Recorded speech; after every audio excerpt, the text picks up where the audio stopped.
Okay, after making the prototype controller on the breadboard, uh, this is the wiring I used, the wiring schematic I used. It's from jcsolarhomes.com, and he sells a complete controller, a kit. And for me to make this myself, it took me quite a while, but I like to make stuff, so I thought I'd give it a try. But he sells them for a reasonable price. So what I did was I used a program called Eagle, and I make the schematic, and then you can make the printed circuit board, and I'll show more on that later. Basically, you make the printed circuit board, and what I like to do is print that out to full scale, and then use a piece of styrofoam and sort of stick all my components on there to make sure they fit. Because if you look at this, is the first one I made. If you notice, my terminals, I used the wrong terminals in the library. On the computer they looked correct, but they're not even close to the right size. I think I picked 3.5 millimeter instead of 5 millimeter. And the library is sort of confusing because there's so much stuff in it. And if they don't have the brand you have, if the brand components you're using, it's sometimes a pain in the butt to find the correct ones. So what I do is I make this, make sure it works, and then on my CNC machine I take a blank board and I route all the traces. That's the bottom side and that's the top side. If I had a one-sided board, it would have been half, I wouldn't have had to do this side. So that turned out pretty good. So if you compare that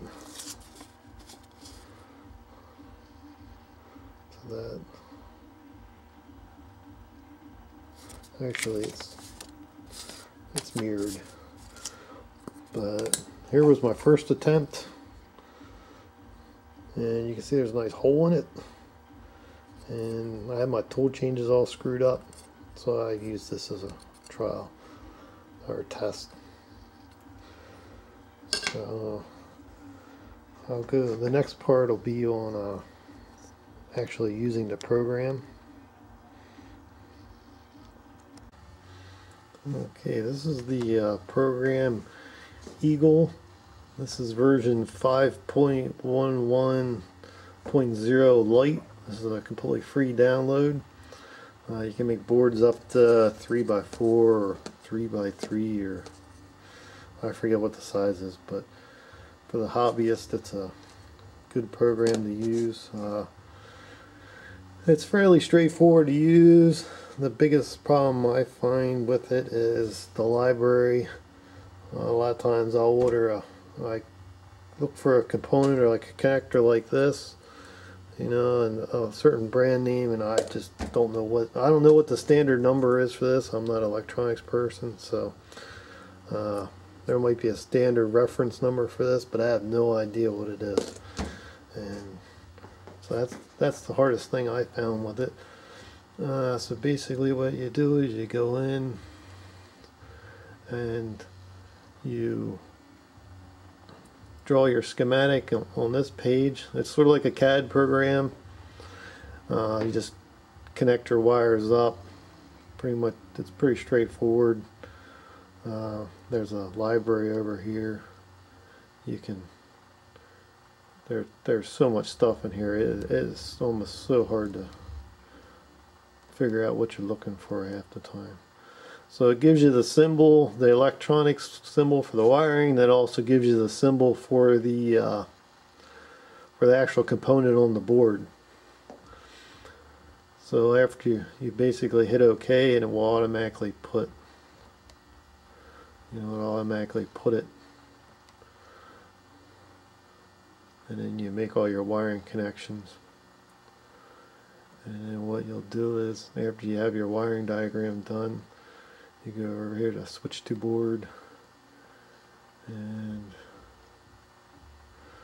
see, right, all the components will be off the So you make the frame here for the size of the board you want to make, and then you basically, what you do is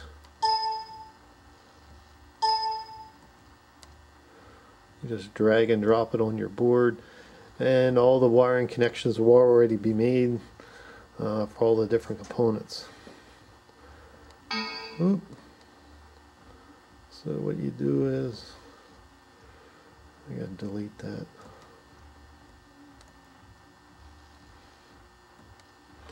Okay, so this is the board I had finished.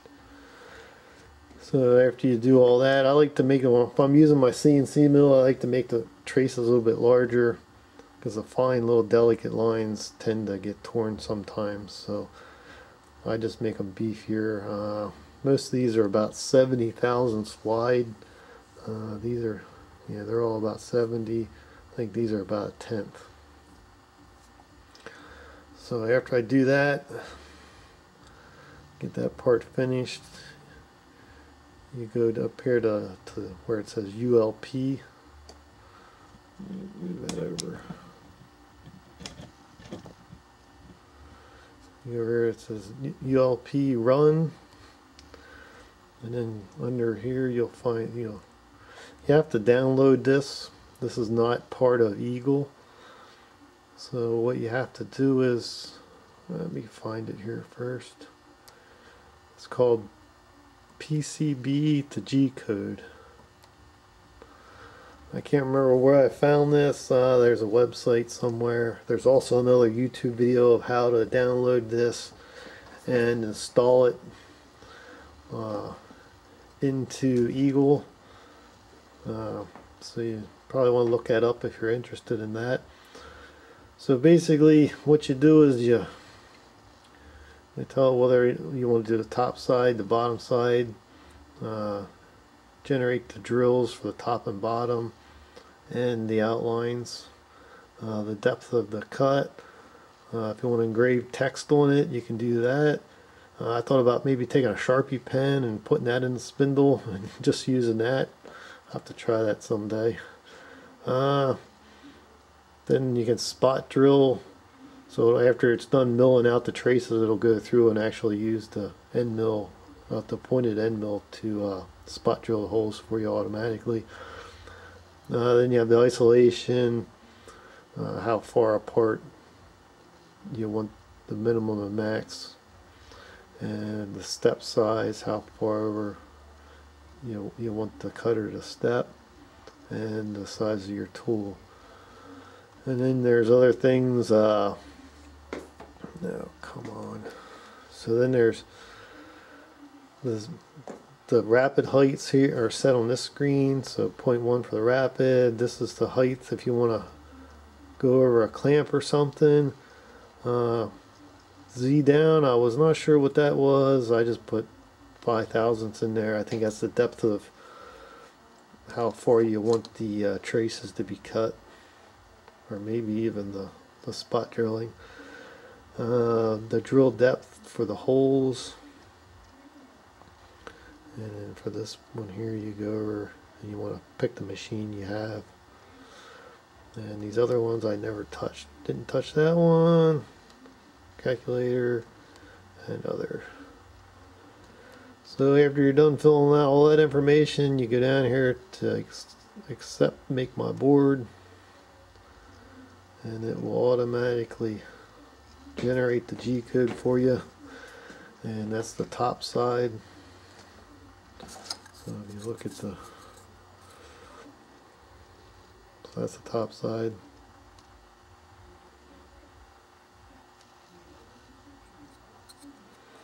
And this is the bottom side.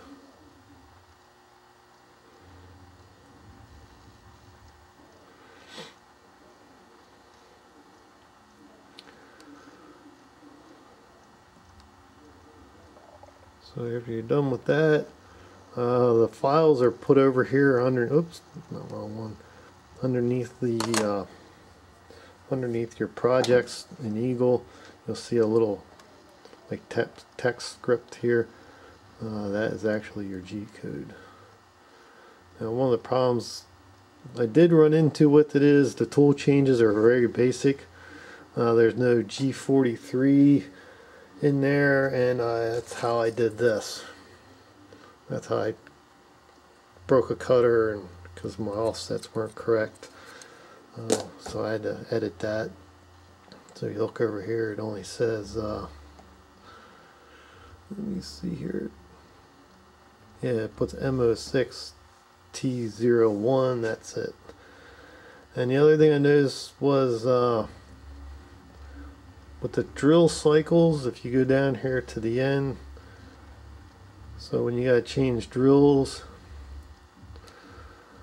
it goes, when it's done drilling with that size, it rapids up to your rapid height, which is 0.1 for this file, and it shuts the spindle off, and then it rapids down to 0 after it rapid up, and then drags the drill bit across your board to XY0. So if you're going to use this, I recommend checking this and deleting this line.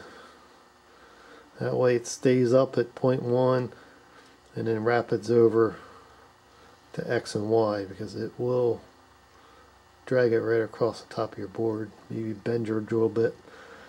So it does that after every tool change. After it's done using that tool, here it does it again. Goes up to 0.1, rapids back down to 0 again. We'll run it across your part, and then rapid back up. So I just want to let everybody know that that was quite a surprise to me the first time I did it. And so after you're done with that, you can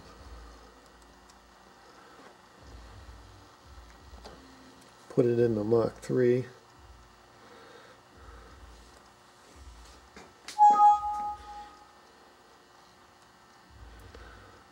Okay.